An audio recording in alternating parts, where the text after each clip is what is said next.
Before we get there, some action around the association on this Wednesday evening. Again, less than 15 games remain for every team around the NBA. We are in that home stretch of the regular season. We will determine the teams that will play in the postseason, either in the play-in or just the regular playoffs, and what the seed lines look like in both the Eastern and Western conferences. And it's a big one tonight in Boston, but made slightly less big by the absence of Giannis Antetokounmpo, who will not play tonight for the Bucks due to a hamstring injury. So, Boston at home, DRS is laying double digits, making a 10.5-point spread in favor of the Celtics against Milwaukee. And again, when you look at the standings, Boston has a full 10-game lead right now over Milwaukee for that number one overall seed. And the C's inside TD Garden, 31-3. Yeah, it's going to be hard to knock them off straight up, but you also are taking a look at, you don't have to stay within 3, 4, 5 points. You're getting double digits and plus here currently with the FanDuel Sportsbook and a total that actually opened up at 222.5 and has risen to 224. Last time we saw the Bucks in a big game with Giannis out, Damian Lillard really stepped up to the table with a ton of assists and points at the same time. So if you're willing to bet on Damian Lillard by himself, that might be good because he probably can put up 25 plus shots tonight and have the ball in his hand just about in every possession. But also, I'm talking about the Boston Celtics, who this look-ahead line was really a 5.5 number and has ballooned now to 10.5, and rightfully so. They'll win this basketball game, but I got to tell you, I'm probably leaning towards taking the Milwaukee Bucks in this game just to hang around and maybe stay inside that number late. But also, if you're taking the Milwaukee Bucks, why wouldn't you just take a couple flyers on Damian Lillard? If he doesn't play well, they're not going to be in this basketball game, and he can play well and then still lose by 15 points. So probably more Lillard-centric than wanting to take that 10.5 points. But I don't think I want to lay the 10.5 with the Celtics, even though I think they win tonight. Listen, the Bucks have been on that post-All-Star break bump. They have won 9 of 12 games since the break, including in their last outright as an underdog against the Phoenix Suns, who always seem to struggle just a little bit in those marquee matchups throughout this regular season. The Bucks as a dog, though, just 4-7 against the spread this year. Boston has been booked as a home favorite in all 34 home games, of which they have won 31 outright, and they are 12-14 against the spread. On either side of the All-Star break, the C's went on an 11-game win streak. They won and covered in their final 6 games of that win streak. Then they dropped 2 in a row. Now another win streak for the Celtics. They have won 6 consecutive games, and they have covered in all 6 games, under in 4 of the previous 5. 54-14, the best mark in the association.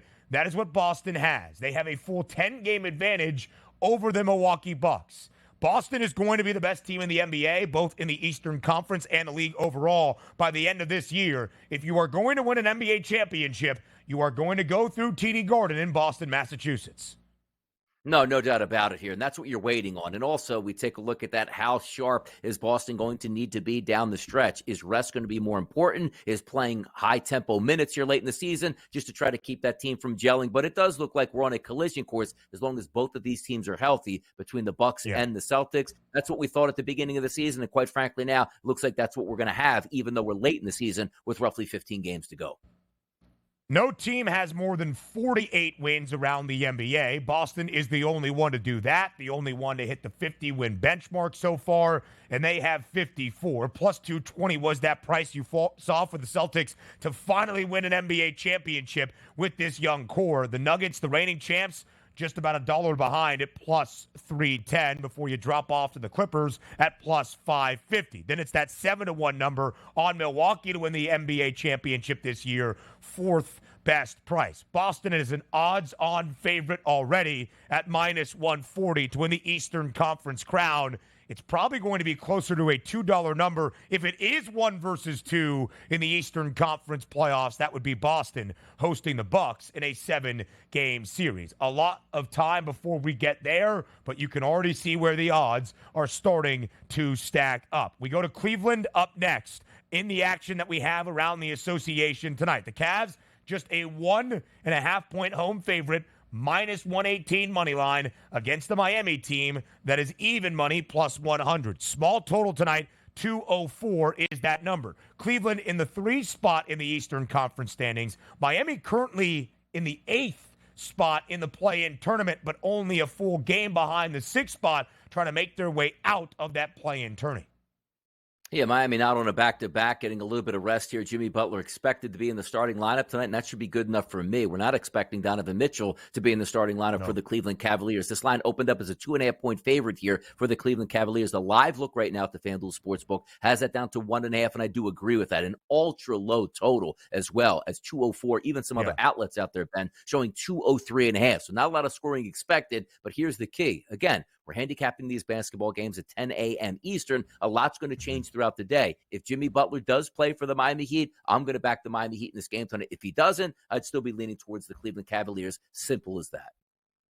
Miami under in 7 straight games and in 14 of their last 19. When you look at Cleveland laying a very short number tonight, it's a very peculiar number that I would not be surprised to see flip to Miami. But let's say the Heat remain the underdog. No wins, no covers in their last 3 games as a dog. But in the 6 prior to that, a perfect 6-0 against the spread, 5 outright. Highlight the outright. Oh, wow. We are actually having that number move as we discuss the DRS. Now it's minus 110 Cleveland, minus 108 on the other side for Miami. A virtual pick'em tonight in the land. Again, a big game for the Heat. They're a half game behind Indiana right now. The Pacers in 7, Miami in 8. They're a full game behind the Sixers, who now are in that 6th spot in the Eastern Conference. Next up, we talk about Philadelphia. They're on the road tonight, though, out in the Valley, taking on the Suns. It's a 9-point spread, over under 222.5. Phoenix has to start proving some stuff here down the stretch, and that spread expects them to tonight. Yep, and we are waiting for them to turn the corner. I think this is a great night to do it. Now, the Philadelphia 76ers got that win over the Miami Heat, which was incredibly good for them, even though they were the favorites at home over the Heat, but that was on a back-to-back performance. Jimmy Butler didn't play. Now, the Sixers going out west, I think they get thumped tonight. I really do. The fact of the matter is, you're not as good as the Phoenix Suns. Sooner or later, the Suns are going to have to turn on. Also, let's take a case in point. If the Sixers go out and knock off the Suns, now, granted, it's one game of 82. The Suns are going to make the playoffs, but it's just a bad look where you're not trusting them. These are the games when you're healthy, and the Phoenix Suns are, and the Philadelphia 76ers are not. You should win this game going away. Like, this should be a 125-105 type of game for me in this. A double-digit win for the Phoenix Suns should be on deck. If it's not tonight, now we're seriously going to ramp up what's actually going on, because unless Maxey drops 50 points and has an incredible performance, there's not enough firepower in the Sixers to hang around with the Suns. Give me the Suns by double digits. When you look at Phoenix, they are just 6-7 since the All-Star break. They've only covered 3 times in that 13-game span. In fact, they are the 2nd worst or now 3rd worst cover team after Charlotte got blown out last night in Orlando. 26-40-2 against the number is where Phoenix stacks up. 7-game slate around the NBA tonight. We finish in San Francisco. It's Golden State and Memphis. 11-point spread in favor of the Dubs. That total at 219. Golden State looking to bounce back from getting beat on their home floor as a 6.5-point favorite against New York earlier this week. Yeah, it's good. A little bit of a lull in the schedule here for the Warriors, which haven't been playing great basketball here. So that 47.5 team total certainly coming into play now for an under. But this is a great matchup for the Warriors tonight on their home court to get right against a team that's not going anywhere this season in the Memphis Grizzlies. I look for a big performance by the Warriors tonight, backed by the Splash Brothers, particularly for Steph Curry. I would lay the number with the Warriors tonight. I think they really handle their business. It's a good spot for them. Golden State 35-32, a game behind the Lakers. That's the 9-10 distinction in the Western Conference. LA 2.5 behind the Phoenix Suns. Phoenix a half game behind both Dallas and Sacramento, trying to get out of the play-in tournament. When you look at Golden State this year, covering numbers as a home favorite, it is not a great number against the spread.